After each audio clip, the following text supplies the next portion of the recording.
Good morning. This is video journal number 1, where we had to read case study on page 22 and answer the self assessment questions. I answer those questions. I feel that I have technical skills, people skills, problem solving skills, financial and entrepreneurial skills. I think I'm best suited for planning, organizing, motivating, facilitating, and communicating. But I need work on controlling and negotiating. Those managerial functions are something I need work on. And it says, what managerial roles are you least comfortable with? I'm comfortable with all of them, but if I had to rate them in order, least comfortable might be leadership. Second might be representative. And then, of course, first most comfortable, liaison. And I feel I do have leadership capabilities.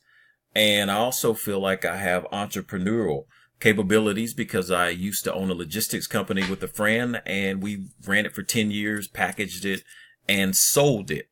After completing the Myers-Briggs type indicator, I was a little nervous because it said that I do enjoy leading and supervising other people, but it didn't say I was valuable to the media industry.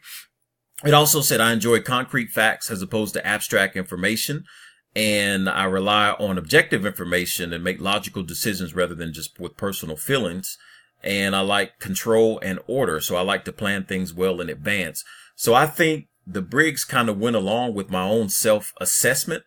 And I think I'm just more, like the Briggs says, I'm more of a traditional person when it comes to planning and doing what needs to get done.